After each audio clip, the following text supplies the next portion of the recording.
So, Raymond, do I have a collecting addiction?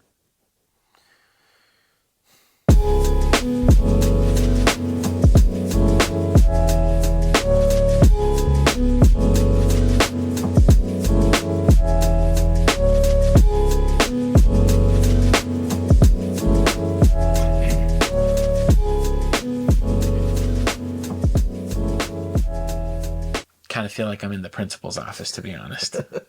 Hello, welcome to Mort's Garage. For a while, I have teased this idea that I'm going to bring a therapist to the game room, and I want to find out if you think that I have an addiction when it comes to collecting video games. I'm not trying to brag, but I flipped asteroids. When you say flipped, that like means... where it starts over. Okay, so today what that means is that you bought it cheap and sold it for more money. Oh, I've never done that with anything. Yeah, you're already beloved by a certain segment of people watching this. Before we get into all of that, tell everyone about yourself, who you are, and what your treatment specialties are. My name is Ramon Ivey.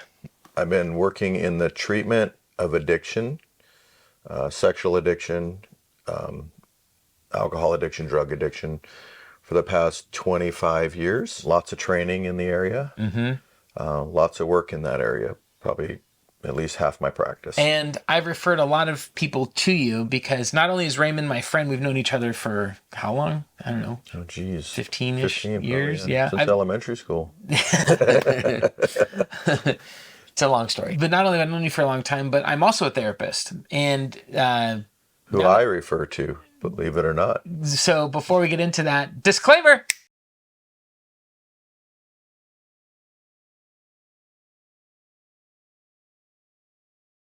So everything we talked about is for education and for entertainment purposes. That's the main thing you need to know. And I also recognize the limitations that, because of the nature of Raymond and I being friends and colleagues who refer to each other, there's some limitations around this format. So some of you might feel like, hey, wait a minute, but I still think every therapist needs to get in and have conversations with others about their own inner world. One of the best things that I've seen people do who are therapists in their development and training is to go to therapy. Absolutely. Yeah. Not to just attend graduate school. I've specialized in the treatment of trauma, and I'm certified in a type of therapy called EMDR. So I've seen addiction come through my office, but when I see people who are there to have treatment for addiction, I always send them to Raymond because that's not my out front thing that I lead with for folks. But even if I see something really clearly in someone else, it doesn't mean I can see it clearly in myself. People will sometimes, without any knowledge base about this, look at my collecting habits and this collection I've built over, I have games in here from, I would say like when I was 6 years old. Collecting was a fun outlet for me as a kind of counterbalance to my work and personal life responsibilities, which involved finding YouTube. And it just kind of led into this thing that now YouTube has become this creative outlet for me that I'm just kind of obsessed with. If anything, that's probably the most concerning thing in my life right now. But in the journey along the way, people who aren't familiar with this world, they look at this and hear, if I just read the stats, there's over 2,000 physical copies of games in here. Yeah. There's over 19 consoles plugged in at any one time, not to mention handhelds and everything else, plus collectibles like magazines, figures, special edition consoles, variants of the same game that is more to collect rather than to play. I'm full in on collecting, but I think it's important for anyone, no matter who you are, that you take the time to self-reflect on, is what I'm doing healthy or is it not healthy? There are admitted peculiarities about this, but I also think there's questions on the other side of that I want to get into. Let's first start off with the question of what is an addiction? The simplest definition I always use for addiction is it's a maladaptive behavior that you use to either create feelings you're not having or avoid feelings you are. I think that's the most simple, cut through the weeds, like anybody can understand that, right? That's kind of the nuts and bolts of it right there. Okay. There's two different types of addictions where they call process addictions and substance addictions, right? So process addictions are things like gambling, pornography, sex, workaholism, gaming, and then of course the traditional addictions around drugs, alcohol, stuff like that. And some people want to argue like, oh, process addictions aren't real addictions, but I kind of look at that like the whole Crocodile Dundee scene, right? Oh, that's not a knife, this is a knife. It's like, nah, They're all knives. Yeah. How does something go from being like, I tried a drug or I bought some games or collectibles and now it's an addiction? Talk about the progression of that. Well, sometimes there's a lot of ways we can go with this, but I guess sometimes it can be an impulse, right? That can move toward. What is an impulse? Because that's really, I think there are some nuances to those words, like something that's impulsive, compulsive, Yeah. an obsession. Like those words, I feel like are on the scale of addiction, maybe. But am I wrong? Yeah. Well, I mean, an impulse is like you say something I don't like and I punch you in the face without thinking about it, and without thinking about consequences, Right. or who it might hurt, or if I really would want to do that. It's just knee jerk, right? Yeah. Impulses done enough times can become addictions or compulsions even, right? Where a compulsion is more like a behavior repeated over and over, and there's not really a good reason why, like on the surface. It can be anything from more on the obsessive compulsive disorder side of like every time I leave the house I have to check my hands, I wash my hands, or I have to check the doorknob 140 times. Right now the reality is like, if you look at just the behavior in the simplest form, like how many of us have left the house and gone, did I lock the door, and go back and check it again, right? We all have. But do we all have OCD? No. Because it's not impacting our life in a negative way. Is it keeping us from making it to work? We're late to work every day because we have to check the door 140 times. Even though our brain knows that it's fine, it's locked, right? And so that's more. I mean, not to get into the weeds, because we probably could get into the weeds, but we might but I don't know. But there's OCD and stuff like that is more driven out of anxiety. That probably the emotion that's trying to be taken care of, and it's not always attached to behavior. If we land this on a process addiction and not a substance, because I know with a substance addiction, something chemically triggers something in the brain. Yep. And then we need more and more of that thing to get the same high. Well, you still need that with process addiction. So talk about that. The process, so it's basically like they say, like the pharmacy is in your brain, right? You don't need to ingest something. So let's go with gaming. If it's creating it's creating a dopamine hit, which is normal. But when that dopamine hit becomes the primary purpose for the gaming, even when the lack of all other pleasures in your life and that's all you look for to relieve stress and to calm and to feel excitement, and then you need more gaming. Like I remember as a kid, right? It's like I could play Frogger, for 45 minutes, right? And then kind of lose interest, or want to go do something. Or if my friend came over and said, "Hey, let's go swimming," I'm like, "Let's do it." Whereas like if I'm like needing to do Frogger more and more and more to feel the same, and then I even feel depression, but I'm still looking for that dopamine hit, like that's where you start talking about addictive processes. Can you get into the weeds a little bit on what is dopamine and how is it experienced? Yeah, so dopamine is a normal chemical that gets released in your brain when good things happen, whether you climb a mountain, or you get a good grade on a test, or you go on a first date with somebody that you've built up the courage to ask them out, right? All those are natural processes in the brain, which with all of those things, they take work to get them, right? Like you don't climb a mountain every day and feel this dopamine hit. So it feels good. But what happens is like through gaming or other things, like sometimes when you feel that dopamine hit and it's like, oh, I want more of that. I want more of that. And then it starts becoming a central part of your life, and you're pursuing that more than anything else. Yeah. Trying to get more, we call it tolerance. Like if it's alcohol or drugs, you need more alcohol, more drugs. Right. In gaming, you need more time or games or things like that, to get that same dopamine hit, which is a natural brain chemical, but it's like it comes with an experience. Like you're not doing the experience only for that. Yep. Whereas when it becomes an addictive process, you're doing the experience for the dopamine hit, right? Right. And it becomes all encompassing. Yeah, so I think one of the things that you've used the word even since we've been here, that this is a hobby that you have passion about.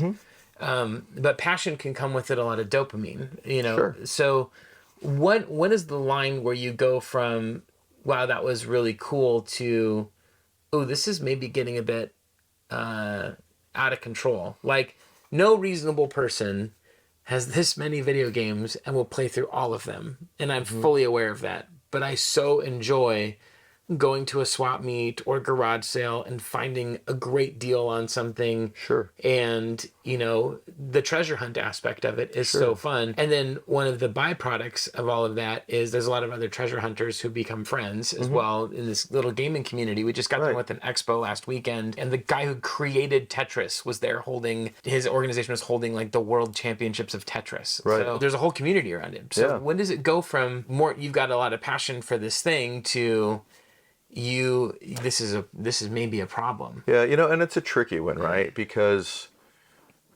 it's like, the guy getting sober, right, and going to a party, and his buddy goes, "Hey, let me get you a drink." He's like, I'm not drinking." He's like, "Why not?" "Well, I'm an alcoholic." "You're not an alcoholic. I drink more than you, and I'm not an alcoholic." Right? So it's like, I was actually on a podcast where I used that metaphor, where I said sometimes it feels like someone walks into the bar and goes, "What are all these alcoholics doing in here?" And they're like, "All right, I'll take 6." Yeah, exactly. So that's not always the dividing line, right? Because like if you're involved in a community of people addicted and you all look the same, right?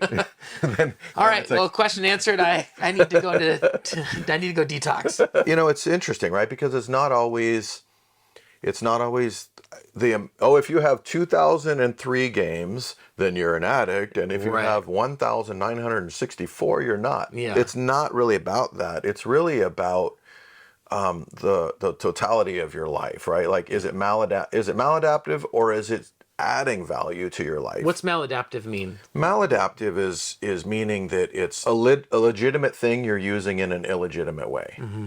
Right? Nobody can argue that games aren't fun. But if it becomes the center of your life to where other things suffer because of it, that's a good first sign, right? So if you're having relational issues, that's a good sign. Or no relationships, Good. Those are signs, right? Yeah. I'm not saying that it's a yes or no, but those are signs. If it's absorbing more than a third of your free time, I'd say that's a sign. Actually, interesting you mentioned that. I went to a seminar 15 plus years ago, maybe even longer than that. It was around the Xbox 360 era. So whatever that was. It was like a clinical seminar on like the family, and one of the workshops was an expert on video game addiction, which was kind of a very new niche thing. And like he was kind of looking at it as computers. He developed this computer that had these really smart parental controls in it that monitor it. He used it as anything that you do more than 24 hours in a week is concerning, because you figure in your day-to-day life, let's say you go to work or school, and that's about 8-10 hours of your day. Let's say you get to school or work at 8, you get let's go 8 to 5, you get to work at 8, you get home by 5-6 o'clock, and then you spend 3 or 4 hours doing the one thing. Then it's 9 or 10, or maybe you're staying up way late. Right. And you're walking into work groggy or whatever the next morning. But that 3 or 4 hours a day really adds up. And if that's every single day, that's likely going to have an impact on your ability to relate with others and even just feel the things that you feel. But then there's also the times where I have come home where I'm like, I played a video game for 5 hours, but it's not like a daily thing. Yeah, but again, it's like if somebody gets drunk, like, doesn't mean they're an alcoholic. Yeah. Right? Yeah. It's more like, what's the pattern of your life? Yeah. Right? When you think about free time, is all you think about gaming, or are there other things in your life that bring you joy, right? Because that's kind of when you're chasing dopamine, everything else feels muted in your life. When you say muted, like kind of numb. Numb. Yeah, like not as enjoyable. Like, hey, all my buddies are getting together to go out and do X. No, I'm going to stay home. And we say games. Do X, that has a particular connotation. Sorry, yes. Not do the drug X. Yes. Do something. Yes. Sorry. Do X, Y, or Z. X, Y, that or sounds Z. Weird too. Yeah, Okay. That might be. You know what we're saying. So if you're turning down other things that would normally be something joyful or that you'd want to do to be isolated and play games on a regular basis. I'm not saying like, oh yeah, I worked all day and I'm tired, my friends want to go out. I'm like, nah, I'm just going to play some games, But it's more a pattern, right? So it sounds like addiction is something that throws your life out of balance. Absolutely. Is the big thing. Yeah, if that's the main thing you do, that's the main thing you think about, you start losing desire for goals or passion, other passions or relationships, or it impacts your work. Like you said, you go to work tired because you knew you had to get up at 7, but you played games till 3. Yeah. I mean, I've seen people that their wives are leaving them because that's all they do. Yeah. You know, and they have kids and everything else, and they don't care. Yeah. You know, there's usually some level of depression involved, like the person's feeling depressed or maybe feeling guilty about the amount they're doing, but they can't stop. Yep. And there's also room for, you don't have to get like the capital A addiction for it to be a problem. I mean, I think people can use things in ways that are probably not helpful to their life and impacting their life negatively, that maybe aren't an addict, you know, but it's still not benefiting them. So one of the questions that I will ask individuals who are dealing with addiction often is the question, what do you like about your addiction? Like, what does it do for you? Do you ever ask folks like that? Absolutely. And what are you trying to get at when you ask that kind of a question? If they even have an understanding of what's driving their addiction, you know, and I think a lot of time, depending on, you know, the level of their addiction and how much self-awareness they have, some people have no awareness of what is driving it outside of the very surface level. But I always say addiction is a solution that became a problem. So that's great. I'll break it down like, hey, you broke your arm. You need a cast. Mort's got his cast on, and it's, you know, 6 weeks, and you go to take it off, but he's like, no, this has worked really well. I'm going to keep wearing it. Yeah. 20 years from now, Mort's got a serious problem because his flesh is rotting off his arm and everything else, right? It's something at one point in his life was a solution that now has become a problem. And that's what I think addiction is. Russell Brand years ago had this great article about addiction, and he was talking about reflecting on his own, and he said something to the effect of, drugs weren't my problem, drugs are my solution. For people who are into gaming and collecting, there's this question I think is important to reflect on. For me personally, that has been like, if I feel like I could hang out with my kids today, or I could do a swap meet run, or hit another game store or a thrift store or whatever. Those are metrics for me that I go, no, kids, I always want to hang out with my kids. I know for my habits, I feel fairly comfortable with how often that I go, but really I will ask my wife, you know, how she's feeling about it. And that's great. That seems to be a good help. But there's also times where I've gone, and even if I've had a good morning, I've come home being like, I kind of wish I just stayed home today, you know? Yeah. And I think we can all do that, right? With different things, you know? Yeah. It is my personal tendency to overanalyze and pathologize everything I do in my life. So having a passion or a hobby is like, is that an addiction? You know, and when it may not be. Yeah, it may not be. We haven't decided yet. So speaking of, I see 2 types of problematic behavior that come in my world with collecting in video games. One is the actual gameplay itself, sitting down and playing the games. The other is the collector part, going out and finding the games, and going to the thrift store and finding that grail game that you know, for $4 when it should be 700 or whatever. What are some of the things that I need to think about, whether or not the mass amount of video games that I have, the fact that I've converted my garage into a hangout space with 3 TVs and all these consoles and all these games, what are some things that I need to think about here? Well, I think we've kind of addressed some of them, right? Like, let me back up a little bit, right? Like, oftentimes I'll do this kind of exercise. I'll say, hey, what are your values? Like, let's do a pie chart. You know, you have 20, like, what are your values? Like, put them in the size of the pie, right? So family is number 1. And then, like, what are the things that are most important to you? Now, do a pie chart based on the hours in a day, and write out the things you're doing. And do these align? Family is the most important. I've seen my children in the last week very little, because of an abnormal amount of work and other things. But yeah, that would. But and that's not just about addiction. But that's about, like, are your values and how you're using your time aligning? And if not, like, how do you look at that and adjust? And if you do that, I think, you know, it's always, you can fix the course. Now, if somebody's an addict, they can't fix the course on their own. They can't look at that and say, you know what, like I'm going to adjust these things. I'm not, and move things around. It's like they might want to. They can maybe do it for a short time, but it always goes back. Okay, so let's start with, is your relationship being negatively, or your primary important relationships being negatively impacted by this? I want to be careful. In some ways it can, and I will remedy it back. But I don't know that I've ever missed a kid's game or important family event so that I could go to the swap meet or something. What's tricky is the amount of time now developing. There's an entrepreneurial aspect of this that's not just with this, but stuff that has come out of this. Right. And that has been a huge cost of time that I'm regularly thinking I need to balance better. But as far as just the collecting part of games itself, it's been probably over a month since I've actively gone, maybe even 2 months since I've actively gone to a swap meet, which is usually it's a Sunday or Saturday morning. I'll go from like 6 a.m., 7 a.m. until about 10 or 11. And I'll go once every 2 weeks or so. Depends on the season. So sometimes, but I'm not sure if that's all the entrepreneurial stuff happening in my life right now, or if that's the game collecting. I want to say that just the game collecting, I don't believe it's having a negative impact. In fact, my wife was really supportive of me setting the garage up to be what it is right now. Right. Looks awesome.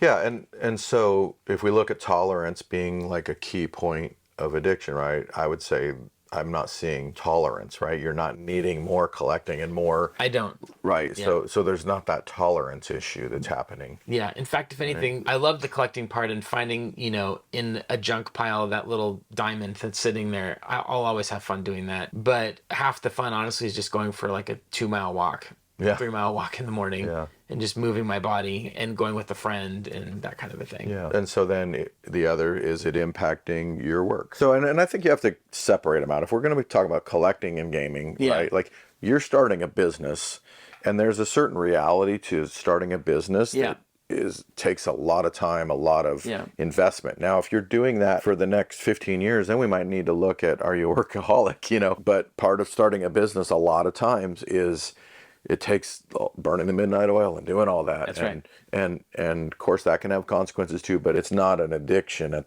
this point. It's part of starting a business. You're right. And that definitely feels different than an addiction. It's not like I'm looking for things to do. It's like, I have to do these things and I'm figuring it out as I go. Yeah. So just the collecting, separating that out, right? Yeah. So it's not impacting your social relationships. It's not. In fact, it's enhancing them. It's enhancing them. Tolerance is really going down instead of going up. Yeah. It will always be fun to me to go out to a swap meet and look around for stuff. But there are times where I'm like, I'm going to stay home this morning. I haven't seen my kids enough this week. And then is it impacting your work, right? Are you having all these jobs you got to get done and you're going to the swap meet instead? Yeah. No, it's not. No. Right. The other one is finances. Collecting went from being, especially video games, about 10 years ago was very affordable, and now it's very expensive. And especially if you're to start from scratch and buy everything at retail, which I don't do. Part of the fun of the puzzle piece of this is figuring out what you want to get the cheapest way possible. Yeah. But that has come at the cost of, there's the cost of your pocketbook, but there's also, I said pocketbook. Come on, Grandpa. What's that? Hey. Part of that's the cost of your wallet, but there's the cost of your time. Yeah. People will do these videos where they're like, I built a collection with no money. Yeah. But I spent 40 hours doing that. Right. And I could have in that time leveled up my skills, made the money to buy the stuff at the same price. But there are times where I've spent more than I should have, certainly. Yeah, it's time, money, and resources. You could not be going to the swap meet very much, but every moment you're not there thinking about being there and what might happen and fantasizing about it, and you're hanging out with your family, but you're like a million miles away because all you're thinking about is you wish you could be there, and it could still be a problem, right? Yep. So it's really, is it absorbing my time, money, or resources, you know? Yeah. Sometimes people look at this and go, you're hoarding all of these games. I've heard that before for myself, but also mainly for a lot of other collectors too. Although this is people trying to buy one that you won't sell. Just give it to me. You're hoarding it. What's the difference between being a hoarder and a collector? Because I've heard that said before, like someone with this much stuff who can't possibly play through all of it, you're just hoarding all of it. That's unhealthy. So this is my opinion. I'm not going off research. I can't say I've researched that, right? Okay. But I've got a gut feeling about it. Hoarding is negatively impacting people's lives, relationally, Yep. socially, sometimes financially, right? There's no room in their house for people to come over. You know, it's a way of isolating and keeping people away, Yep. versus inviting people in. Yeah. Right. I think the way you showed me your room, like you were inviting me into your world, and I felt some excitement about it.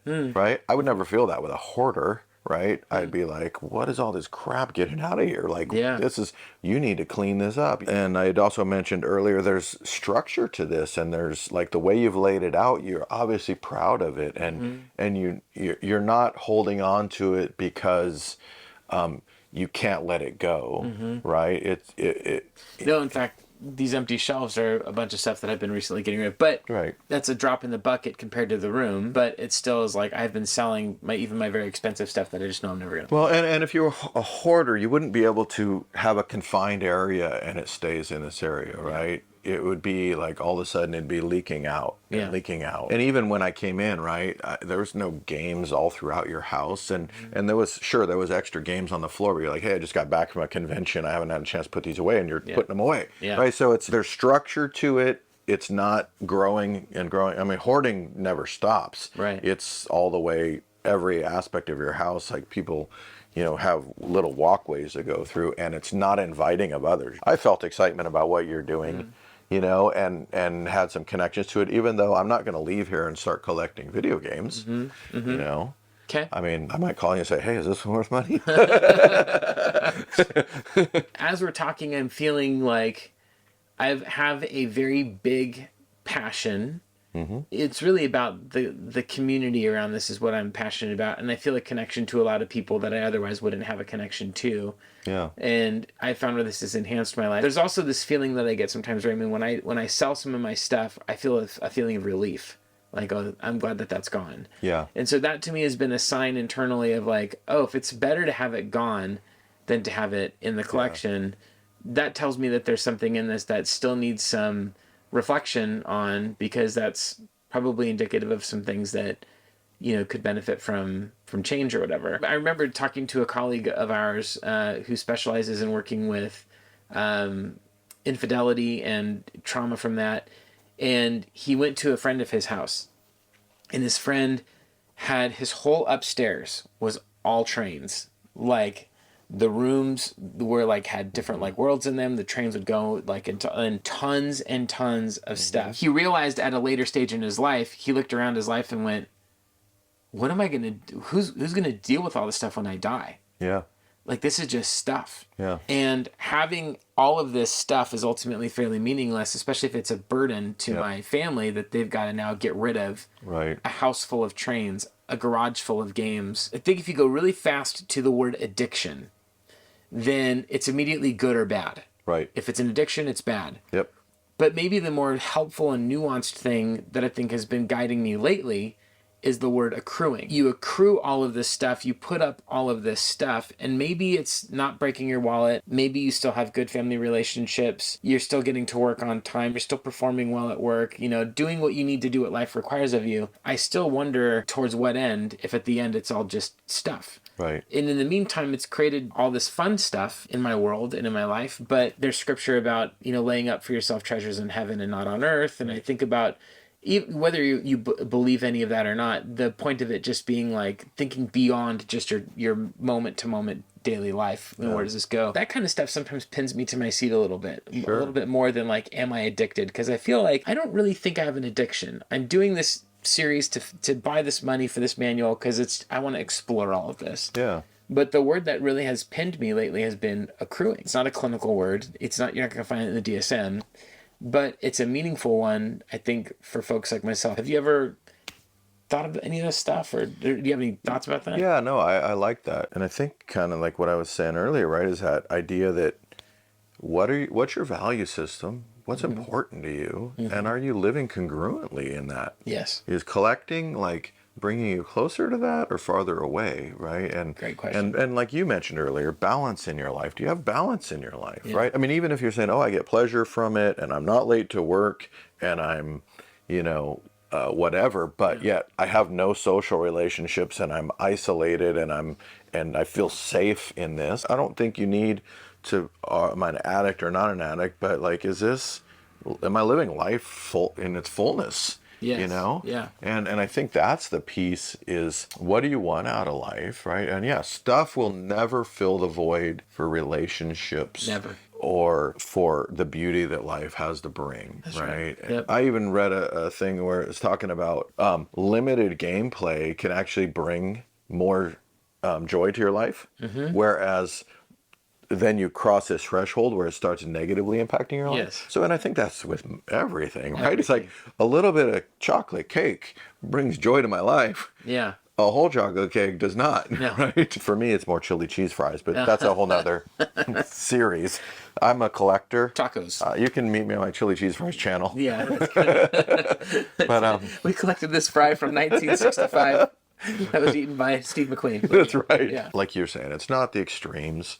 And for some it is, right? For some it's like, yes. And everybody knows it's a problem, and I'd encourage them to ask for help or go sit with a therapist and explore it together, Yes. right? Like, tell your story, like, see if there's something more you want out of your life. Getting addiction aside, which is not most, like, is it making your life better, or is it cutting away from other areas? Yeah. If it's the only thing, the only tool in your tool shed for reducing anxiety, then that's probably a problem. Yeah. If you use it once in a while because you feel stressed out, hey, cool. I go to the movies to de-stress. Yeah, right. Yeah. And it's just like, are you trying to build a house with a hammer? Well, it's great when you're framing, but what about when you got to cut wood and do all these other things? It doesn't work. I appreciate all of that, because that's what it feels like, is knowing when it's a passion that's bringing joy to your life versus when it is not. There are good questions, I think, that you can self-reflect on to kind of dig through that. One of the questions that I like to ask myself, or when people ask me, do you think I have a problem, is, if it's not a problem now, how would you know when it was? Right. What would have to be happening? Yeah. And that's a helpful question for me, when it's like, when I think like, well, right now there are times when it feels like it's a bit obsessive, but ultimately it's passion, I think, and fun. But I think for me, when I would think this is now becoming a real problem, is if I'm engaging in stuff that contradicts my morals. Right. If I'm spending more time doing this than spending time with friends, having meaningful conversations about life, whether that's just for surface level stuff or our inner worlds, those are helpful. If I'm spending more time collecting than I am with my family, even if it's proportionally close, those are questions for me that usually, or metrics for me that I usually go by to think like, this is probably overdoing it a bit. Are there other questions you think are helpful to ask? No, I think those are the key ones, right? That you're asking. Yeah. And getting feedback from others that are close to you, right? That maybe aren't gamers. Yes. Right? Yeah. Like, what is their feedback? I don't know. Like, if your daughters at school are drawing like the family and they draw you in the garage and all them over here, like, maybe that would be something to talk about, Being willing to, take feedback from others, and again, like, if you're doing it more than a third of your free time, like, why is it not a problem, right? If others that don't know you are saying, hey, traditionally this is problematic, so why is it not problematic for you, right? Yeah. Like, are you being honest with yourself, Yeah, and I think if I am the only one asking my questions themselves and I'm the only one giving the answers, then yes. Yeah. I also think that there's a tendency to over-pathologize everything. For sure. I have joy in my life with my family, and I like this little corner I have in YouTube. Yep. I like these games are fun. I love that I have a complete 64 collection in the box. Yeah. I think it's fun to look at the boxes. I have some of these boxes from when they originally came out in 1990, fill in the blank. You know what I mean? I've just always enjoyed it. And I can also say that in the little collecting world, I've had really meaningful conversations with people about themselves, and feel fortunate that I've been able to be a resource for people to get to, you know, that kind of help. But you're right that having those external places to kind of reflect and everything, but having a sense of emotional health, spiritual health, having all of that stuff it can't come at the cost of your hobby or passion, whether it's gaming or hot rods in the garage or whatever the thing is, collecting, film, whatever it is. But I think all of us have that point where we get to where we go, this might be too much. And I think it's important to stay connected to that. Yeah, for sure. Especially if you see it taking up more and more and more, right? Like that's when to ask questions. And I think your personality, knowing you as long as I don't ever see you as a person that's going to be blindsided that you're deep in an addiction and you have no clue, right? Because you are thoughtful about your, and probably to a fault, right? You probably say, oh, I enjoy this. Maybe it's bad. Yes. Right. And I think like, very much so. You know, I've seen a therapist for years for my own anxiety. Yeah. And that's a big part of it is I think sometimes the collecting can be a way to at times deal with anxiety or distract from anxiety. And so that's something that I've been pretty aware of. But hey, if it works, awesome.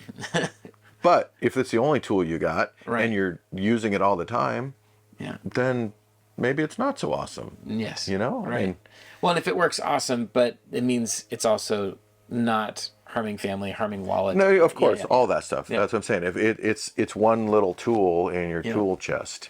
It's true. Right? I mean, people can get addicted to anything. You can get addicted to working out. You can get addicted to 100%. Like certain kinds of diets. You can get addicted to anything can become an addiction, but the real thing underneath it is always, what is it doing for you? Because that is the point where you get to look at it and go, okay, this is helping me deal with anxiety, with loneliness, with whatever. Same colleague of ours said the age at which someone starts getting into their addiction is the age they stop developing emotionally. Correct. I thought that was fascinating. Yeah. If you discover, that stack of magazines out in the woods that I can't say specifically because I don't want to get demonetized. Sure. Suddenly now that's all that you do is look for that stuff. Yeah. And you never deal with it. You will stay developmentally stuck there. Right. Until you deal with that and then can move on. Yeah, you see it all the time, right? Or smoking pot at that age, or gaming, right? It's like gaming can be like the liquor cabinet in your parents' house. I totally agree with that. You come home and you're stressed, and you go take a hit of alcohol, right? You stop developing how to deal with stress, and gaming can be the same. Like, I'm not going to deal with the stress. I'm going to go game. So then you stop developing that, and so say that when you start pulling back the thing you were using to deal with stress, but now it's 15 years later, and you've got like 30-year-old person stress problems, like relationships and job and all this stuff, but you feel like emotionally like a 15-year-old, like how much more is now gaming like the thing you got to run to, because it's like you haven't developed along with your chronological age. The good thing is you develop quickly when you stop, right? When you control the behavior and you start learning how to cope, and that's through relationships, and that's through people helping you, and that's through there's all kind of tools besides just learn on your own. We do see it. You develop a lot, you catch up a lot quicker, than it's not like, for the next 15 years, you're always going to be 15 years behind, so we do have the capacity to develop. That's why it's like life even becomes more overwhelming than it really is if you've used something to cope. And again, like, addiction's not the only issue. It's the broader thing. I watched this show on Netflix, Minimalists. You ever seen that? Sure, yeah. And I liked one thing what he said. He's like, hey, minimalism, and if you haven't seen it, it's cool to watch. But they're talking, basically they live with like so little, right? Yeah. And they realized that stuff was absorbing their life and all that. Yeah. And they were saying, hey, minimalism's different for everybody. Your minimalism doesn't have to look like my minimalism. But kind of this overarching idea, if it's not useful and it's not bringing joy and fulfillment to your life, then why do you have it? And then that idea of I don't have junk drawers because I don't have junk.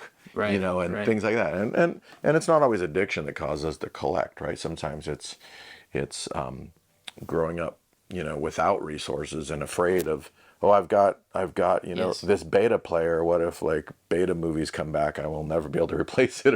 Or, hey, I'm classic for this. I've got all these spray paints in my garage. With like this much spray paint in them. You know, it's like, well, you know, I might need hot pink at some point. You know, I don't want to have to go buy another one. It's got value. My neighbor's kid might need it for their science project. Exactly. Yeah. So, and I've been working on clearing out my garage, right? Because it's like, I don't need all this stuff. And guess what? Okay, I throw it away and I need hot pink spray paint. I'll go to Home Depot.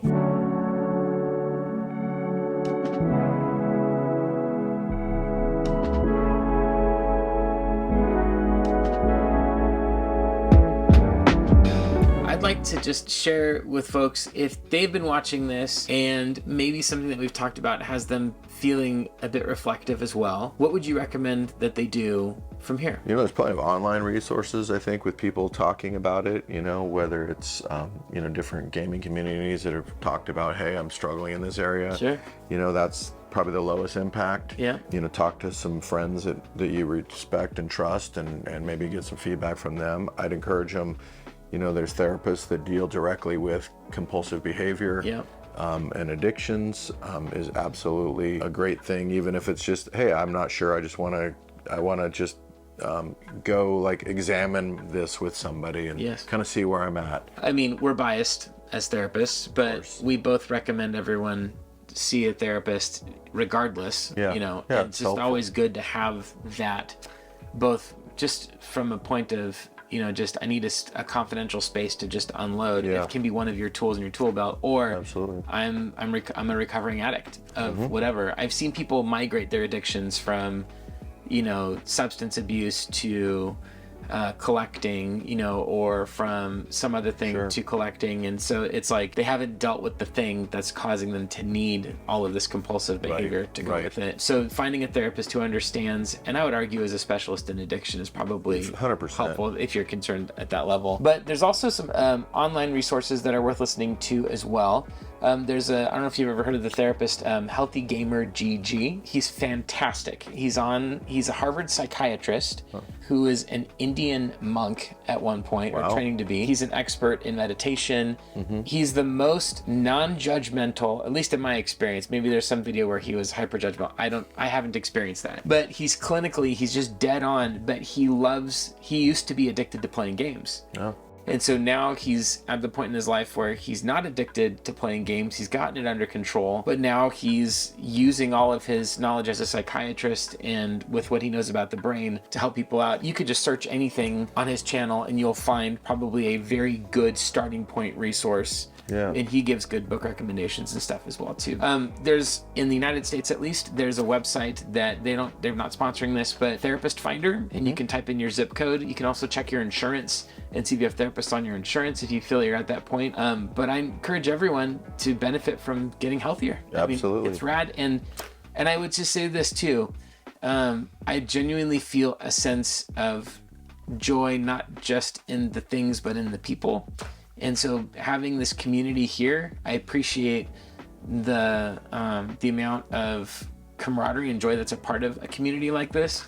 And so if you are, you know, and I know a lot of people have a lot of social anxiety and they're dealing with it in whatever way, but I've seen a lot of them come out of their shells and come to game expos and conventions and haven't been shy to say hello or whatever. There's a lot of really kind people in this corner of things. So those are my reflections. Awesome. So, Raymond, do I have a collecting addiction? You do have a diagnosis, but it's not a collecting addiction. Fair. You're a nerd.